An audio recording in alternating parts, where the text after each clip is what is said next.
नमस्कार। मैं doctor Satyapal Singh, assistant professor अर्थशास्त्र विभाग, दिग्विजयनाथ स्नातकोत्तर महाविद्यालय, गोरखपुर, उत्तर प्रदेश। आज जिस विषय वस्तु को मैं लेकर के आया हूँ वह एक बहुत ही महत्वपूर्ण विषय वस्तु है और इस प्रकार की जानकारी हर एक विद्यार्थी को रखना चाहिए कि वो जिस विषय को लेकर के अपना कैरियर सोच रहा है, जिस फैकल्टी को लेकर के अपना कैरियर सोच रहा है, उसमें क्या क्या भविष्य की संभावनाएं हैं, या ये कहें कि उसके सामने क्या एकेडमिक कैरियर की अपॉर्चुनिटी है और साथ ही साथ क्या जॉब की अपॉर्चुनिटी है। यानी इन दोनों चीज़ों की अगर जानकारी विद्यार्थी को हो जाए तो उसके आगे के अध्ययन का जो लक्ष्य है बहुत ही सरल हो जाता है। तो ऐसी परिस्थिति में मैं उसी विषय वस्तु को लेकर के आया हूँ कि अगर कोई विद्यार्थी अर्थशास्त्र विषय को लेकर के अपने आगे की पढ़ाई वो जारी करना चाहता है तो उस विषय से, या ये कहें कि अर्थशास्त्र विषय से आगे के उसके क्या एकेडमिक कैरियर है और इस एकेडमिक कैरियर के साथ ही साथ उसके सम्मुख क्या जॉब अपॉर्चुनिटी है, किन किन क्षेत्रों में वो जॉब के लिए संभावनाओं की तलाश कर सकता है। तो आइए इन्हीं पर हम आज चर्चा करते हैं। सबसे पहली बात एक कैरियर पाथ की, जिस हिसाब से कोई भी विद्यार्थी अपना पढ़ाई करता है, जिसमें आप देख रहे हैं कि कोई भी बच्चा अपनी शुरू की पढ़ाई करते हुए धीरे धीरे वो 10वीं तक पहुंच जाता है और मैं अर्थशास्त्र विषय की जो बात कर रहा हूं कि अर्थशास्त्र विषय में क्या एकेडमिक कैरियर है और क्या उसके सामने जॉब की अपॉर्चुनिटी है। तो एकेडमिक कैरियर की बात अगर की जाए तो 10th स्टैंडर्ड में ही एसएसटी विषय में अर्थशास्त्र का कुछ पार्ट हमको वहीं पे पढ़ना और पढ़ाना पड़ता है। यानी कहने का मतलब ये है कि क्लास 10वीं से ही आपको अर्थशास्त्र विषय के नियम और सिद्धांत को अध्ययन करने का अवसर प्राप्त होने लगता है। इसके पश्चात वो विद्यार्थी 10वीं पास कर लेता है। 10वीं पास करने के बाद जो है वो अपनी अगली कक्षा में जाता है 10+2 स्टैंडर्ड में। जब वो 10+2 स्टैंडर्ड में पहुंचता है तो उस क्लास में उसके सामने साइंस, कॉमर्स, ह्यूमैनिटीज़, ये तीनों सेक्टर होते हैं और इन तीनों सेक्टर्स में वह एज ए सब्जेक्ट इकोनॉमिक्स विषय को ऑप्ट कर सकता है, एक विषय अर्थशास्त्र के रूप में रख सकता है। और यहाँ भी यानी 10+2 स्टैंडर्ड में भी उसको अर्थशास्त्र विषय मिल जा रहा है और यहाँ भी वो अर्थशास्त्र विषय ले सकता है। 10+2 स्टैंडर्ड के बाद बच्चा ग्रेजुएशन में जाता है, जिसको हम बैचलर डिग्री कहते हैं। और बैचलर डिग्री के तमाम जो सेक्टर हैं आगे उनकी भी चर्चा की जाएगी। और बैचलर डिग्री के बाद पोस्ट ग्रेजुएट डिग्री, या जिसको मास्टर डिग्री के नाम से जानते हैं, वो मास्टर डिग्री में प्रवेश करता है। तो इस प्रकार से कैरियर पाथ है 10+2, उसके बाद बैचलर डिग्री और बैचलर डिग्री के बाद मास्टर डिग्री। और इन सभी विषयों में या इन सभी कक्षाओं में उसको अर्थशास्त्र विषय मिल जा रहा है। तो इस प्रकार से वो यहाँ से लेकर मतलब 10वीं से लेकर के और पोस्ट ग्रेजुएशन तक अर्थशास्त्र विषय वो पढ़ सकता है। अब हम बात करते हैं, सीधे आते हैं डिग्री प्रोग्राम्स इन इकोनॉमिक्स, यानी अर्थशास्त्र विषय और वो डिग्री कक्षाओं में, और उसमें यूजी लेवल की शुरू करते हैं बात। यूजी लेवल में विद्यार्थी bachelor of art in economics, अर्थशास्त्र विषय को लेकर के वह बैचलर ऑफ आर्ट या बीए जिसको कहते हैं, बीए में अर्थशास्त्र विषय वो ले सकता है। दूसरा आप देख रहे हैं bachelor of science in economics, यानी बीएससी में इकोनॉमिक्स लेकर के पढ़ाई जारी रखना। तो बीएससी में भी विद्यार्थी अर्थशास्त्र विषय ले सकता है और वहाँ भी अर्थशास्त्र विषय ले करके वह अपने पढ़ाई को जारी रख सकता है। अर्थशास्त्र विषय के साथ वो बीएससी भी कर सकता है। तीसरा आपको दिख रहा है bachelor of art in business economics, यानी बिजनेस इकोनॉमिक्स ले करके हम बैचलर ऑफ आर्ट कर सकते हैं। उसके बाद bachelor of art in applied economics, applied economics से भी बैचलर ऑफ आर्ट किया जा सकता है। और उसके बाद bachelor of art honours in economics, यानी बीए ऑनर्स और इकोनॉमिक्स के साथ ऑनर्स, यानी ये सारा का सारा कोर्स जो है हमारे यूजी लेवल का है। और यूजी लेवल में हम इन सभी क्षेत्रों से अर्थशास्त्र विषय को लेकर के अपनी पढ़ाई को जारी रख सकते हैं, अपनी पढ़ाई कर सकते हैं। अब यहीं पर एकेडमिक कैरियर के साथ साथ थोड़ी सी जॉब अपॉर्चुनिटी की बात कर लूँ कि यदि आपने या किसी विद्यार्थी ने बीए इकोनॉमिक्स के साथ किया है तो कुछ और भी अध्ययन की शाखाएं हैं जिन शाखाओं को लेकर के एक बेहतर भविष्य वो तलाश सकता है, जिसमें सबसे पहला जो दिख रहा है,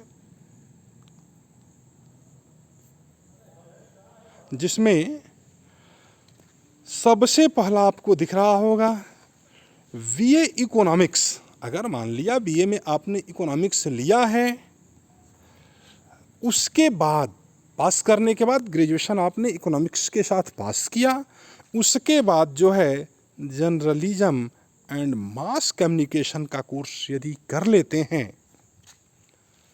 तो ऐसे विद्यार्थी जो बीए में इकोनॉमिक्स लिए और उसके बाद जो है जर्नलिज्म एवं मास कम्युनिकेशन का कोर्स कर लिया, तो वैसे विद्यार्थियों की अगर बात की जाए तो उनके लिए economics, business papers and magazine, इन क्षेत्रों में एक बेहतर भविष्य मिल सकता है।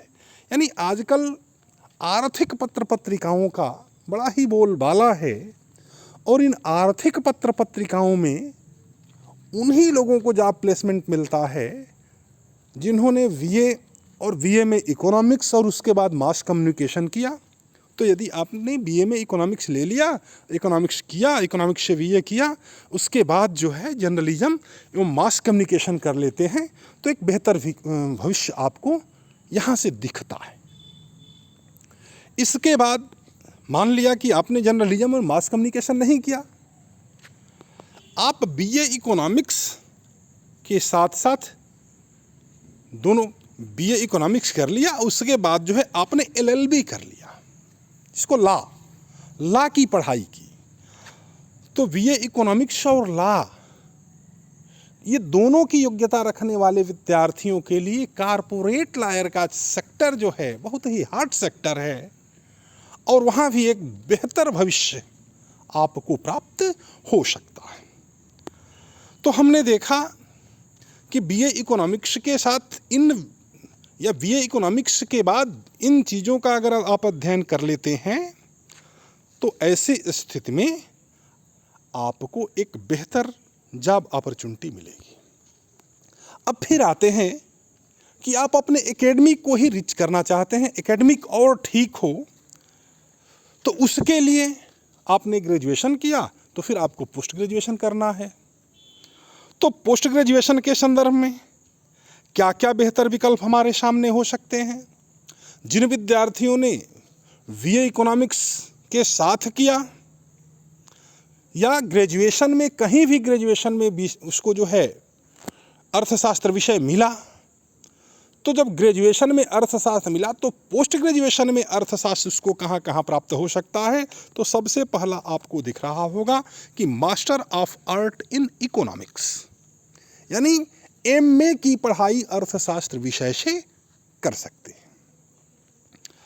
उसके बाद master of art in econometrics, econometrics जिसको अर्थमिति के नाम से जानते हैं, यानी अर्थमिति से भी आप पोस्ट ग्रेजुएशन कर सकते हैं, परास्नातक आप कर सकते हैं। इसके बाद पोस्ट ग्रेजुएशन में यानी master of art in business economics या एमबीई की पढ़ाई भी आप कर सकते हैं। यदि आपने स्नातक में इकोनॉमिक्स लिया तो एमबीई के भी विकल्प को आप तलाश सकते हैं, एमबीई भी कर सकते हैं।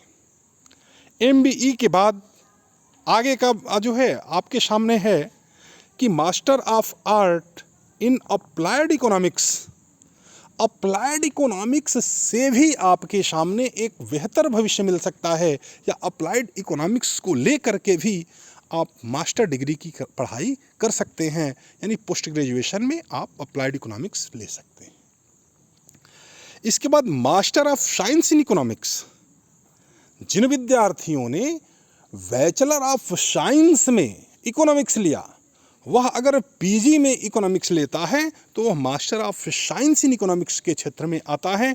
तो master of science in economics और एमबीए इन बिजनेस इकोनॉमिक्स, यानी एमबीए भी बिजनेस इकोनॉमिक्स के साथ आप कर सकते हैं।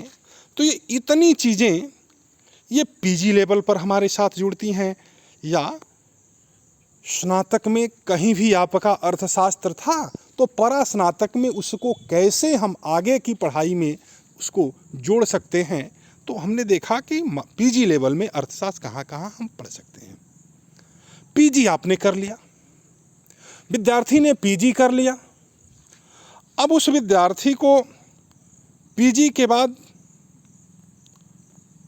एमफिल और पीएचडी में रुचि आ जाती है। तो एमफिल और पीएचडी का भी विकल्प उसके सामने है। MPhil in economics, MPhil in applied economics, MPhil in econometrics, PhD in economics, PhD in econometrics, यानी इन क्षेत्रों में भी आप एमफिल और पीएचडी इनमें अपने आप को इनरोल्ड करा सकते हैं, और यहाँ से एमफिल और पीएचडी में इनरोल्ड करा करके एमफिल और पीएचडी की डिग्री प्राप्त कर सकते हैं। अब बात करते हैं कि पूरी एकेडमिक जर्नी में, यानी ग्रेजुएशन से लेकर के पोस्ट ग्रेजुएशन तक तमाम प्रकार के सब्जेक्ट की एक श्रृंखला है, लंबी चौड़ी श्रृंखला है, लंबा चौड़ा विकल्प आपके सामने है, और वो सारे के सारे विकल्प किसी न किसी सेक्टर को सपोर्ट करते हैं, किसी न किसी सेक्टर में आपको जॉब प्रोवाइड करते हैं। तो तमाम सेक्टर अर्थशास्त्र के विद्यार्थियों के सामने होते हैं, जिनमें अर्थशास्त्र के विद्यार्थी अपने को बेहतर भविष्य के लिए तैयार करते हैं, तो विषय के अंतर्गत या हमारे विषय के अंतर्गत, अर्थशास्त्र विषय के अंतर्गत वो कौन कौन से प्रश्न पत्र हैं, उनकी चर्चा थोड़ी सी हम यहाँ पे कर लेते हैं कि इस लंबी जर्नी में अर्थशास्त्र विषय को यूजी से लेकर के पीजी तक के यात्रा में कौन कौन सा विषय आपको मिल सकता है, किस किस विषय को ले सकते हैं, और उसी विषय के बिहाफ पर आप अपना कैरियर तलाश सकते हैं, जिसमें माइक्रो इकोनॉमिक्स हमने देखा, माइक्रो के बाद macro economics, mathematical economics, statistical economics, monetary economics, physical policy, markets, production, cost and revenue, banking, planning,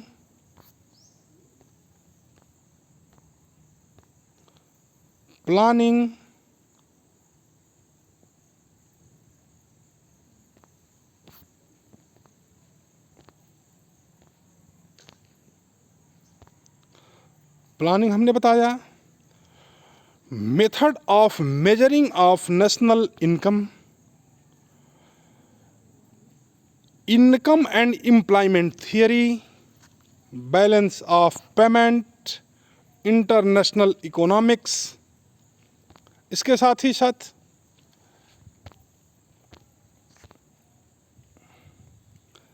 economic development and growth, econometrics, economic policy making, public finance, accounting, agriculture economics,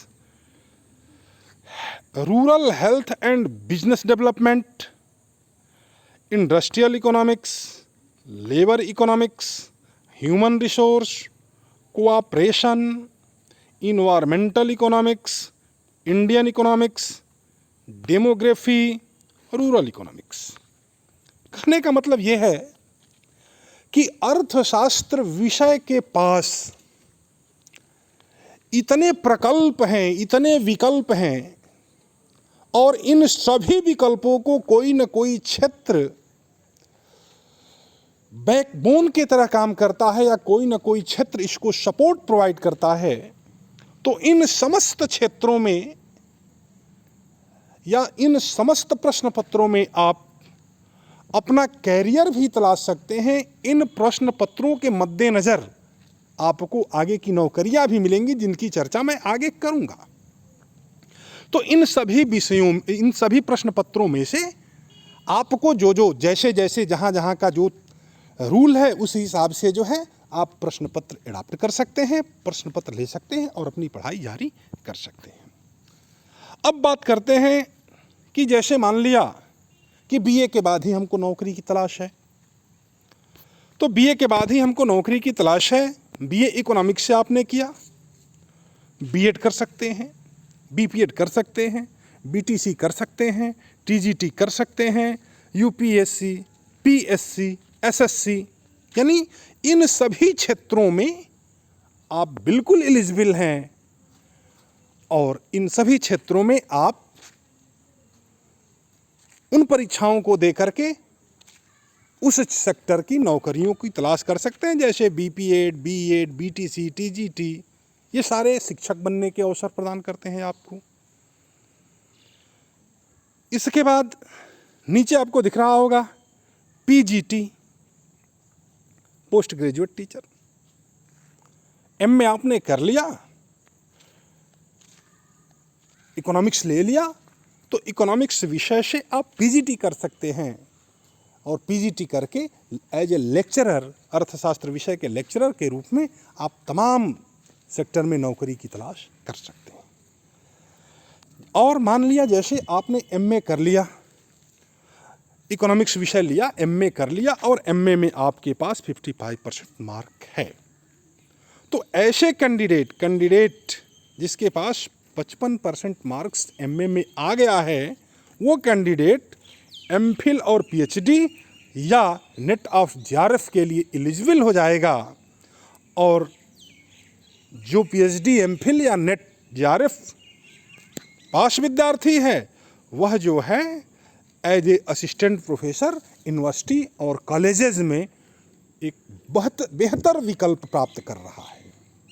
या दूसरा विकल्प उसके सामने है कि junior research fellowship in research institute में junior research fellowship के रूप में भी आप अपने आप को स्थापित कर सकते हैं। तो यहाँ तो हमने देखा कि क्या क्या कैरियर लगातार आपके पढ़ाई के बाद आपके सामने दिखेंगे। इसके साथ ही साथ जैसा कि आपके स्क्रीन पर दिख रहा है, इंडियन इकोनॉमिक सर्विसेज IES, ऐसे विद्यार्थी जो MSc या MA में इकोनॉमिक्स और वो भी 55% मार्क के साथ, 55% मार्क के साथ अगर आपने MA किया तो पीछे आपको बताया गया कि नेट जेआरएफ के लिए एलिजिबल हैं या PhD, एमफिल के लिए एलिजिबल हैं। उसके साथ ही साथ अगर 55% आपके पास है तो UPSC द्वारा कंडक्ट की जा रही परीक्षा IES में भी आप बैठ सकते हैं यदि आपका उम्र 21 से 30 तक है। और जो लोग वहाँ जॉब प्लेसमेंट पाते हैं ग्रुप A ऑफिसर्स के रूप में, पिछले वर्षों में प्लानिंग कमीशन में प्लेसमेंट पाए और वही प्लानिंग कमीशन अब नीति आयोग के रूप में है, नीति आयोग में प्लेसमेंट प्राप्त हो रहा है। नीति आयोग के साथ साथ planning board, ministry of economics affairs, national sample survey, यानी तमाम क्षेत्र जो केंद्र सरकार के अधीन हैं, इन तमाम क्षेत्रों में एक अच्छा प्लेसमेंट IES वो भी इकोनॉमिक्स के विद्यार्थियों को प्रोवाइड कर रहा है। तो यहाँ एक बेहतर भविष्य आपको दिख रहा है और इसके तरफ भी आप अपने जॉब को तराश सकते हैं या अपने जॉब के लिए इस सेक्टर को भी चुन सकते हैं। अब बैंकिंग सेक्टर की बात करूं, भारतीय अर्थव्यवस्था में बैंकिंग सेक्टर एक बहुत बड़ा सेक्टर है और अर्थशास्त्र विषय के विद्यार्थी बैंकिंग सेक्टर में अपने आप को स्थापित कर सकते हैं। और मैंने बताया कि बैंकिंग का बहुत बड़ा सेक्टर भारतीय अर्थव्यवस्था में है जिसमें RBI है, reserve bank of India. Reserve bank of India में नौकरी आपको प्राप्त हो सकती है। इसकी तमाम ब्रांचें हैं, तमाम इसके प्रकल्प हैं, उन प्रकल्पों में आपको जॉब मिल सकता है। इसके साथ ही साथ पब्लिक सेक्टर के बैंक हैं जिनको सरकारी बैंक के नाम से हम जानते हैं। पब्लिक सेक्टर बैंक के साथ साथ भारत में प्राइवेट बैंक भी तमाम है, तमाम ब्रांच प्राइवेट बैंकों की है। और इसके साथ ही साथ फॉरेन बैंकिंग, भारतीय अर्थव्यवस्था में फॉरेन बैंक भी काम कर रहे हैं। तो फॉरेन बैंक में भी, विदेशी बैंकों में भी एक बेहतर विकल्प आपको प्राप्त हो सकता है। तो बैंकिंग सेक्टर एक हॉट सेक्टर है, बहुत बड़ा सेक्टर है, बहुत लंबा चौड़ा सेक्टर है और बहुत सारे एम्प्लॉइज़ में है। तो आपके लिए एक ये भी अच्छा विकल्प हो सकता है। इंटरनेशनल एंड नेशनल एजेंसीज़, जो इंटरनेशनल और नेशनल एजेंसीज़ इंटरनेशनल लेवल पर या देश के अंदर भी तमाम इंटरनेशनल एजेंसियां काम कर रही हैं, वहाँ आप जॉब की संभावनाओं को तलाश कर सकते हैं। जैसे आपके सामने दिख रहा है वर्ल्ड बैंक अर्थशास्त्र विषय के विद्यार्थियों को जॉब प्रोवाइड करता है। एशियन डेवलपमेंट बैंक है, इंटरनेशनल मॉनेटरी फंड है, इंटरनेशनल लेबर ऑर्गेनाइजेशन है, इंटरनेशनल NGOs हैं। यानी इस प्रकार से इन क्षेत्रों में अर्थशास्त्र विषय की विद्यार्थी जो अपने जॉब के लिए यहाँ पर अपना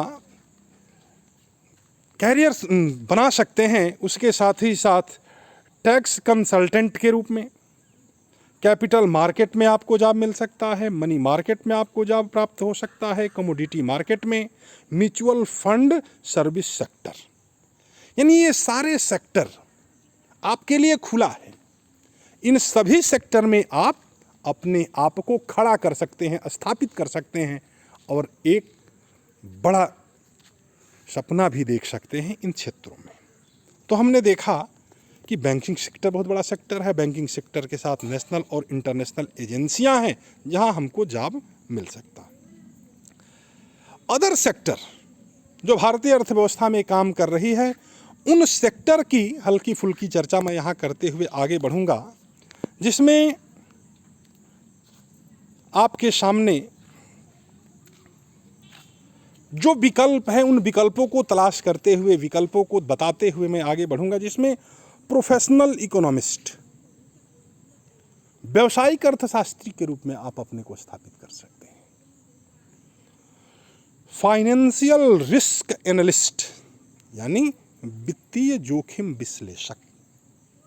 जहां जहां वित्त लगा है वहां वहां जोखिम है और उन जोखिम को विश्लेषित करने के लिए, जोखिम का एनालिसिस करने के लिए वो फाइनेंसर जो है एक विश्लेषक ढूंढता है। तो वो तमाम सेक्टर जहां पर इन्वेस्टमेंट हो रहा है वहां पर वित्तीय जोखिम विश्लेषक की आवश्यकता होती है और वहां पर हमारी अर्थशास्त्र विषय की बड़ी पूछ है, बहुत तलाश है। तो फाइनेंशियल रिस्क एनालिस्ट के रूप में हम अपनी जॉब की संभावना वहाँ भी देखते हैं। इसके बाद बैंकिंग सेक्टर में data analyst and financial planner. Financial planner के रूप में डाटा को एनालाइज करने के लिए डाटा एनालाइजर के रूप में, फाइनेंशियल प्लानर और कंट्रोलर के रूप में, यानी बैंकिंग सेक्टर में और प्राइवेट बैंकिंग सेक्टर में, दोनों सेक्टर में जो है हमको जॉब प्राप्त हो सकता है।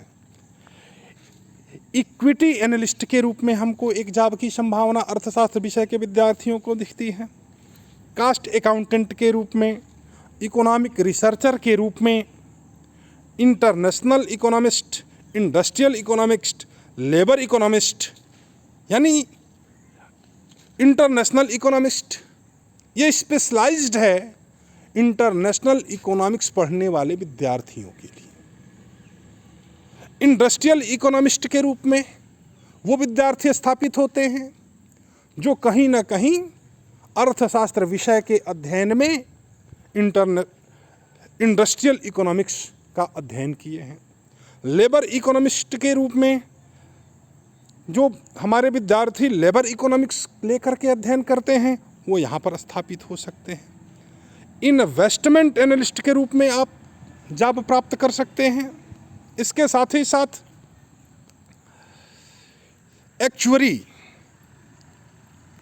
एक्चुअरी से मतलब यह है कि किसी भी फर्म में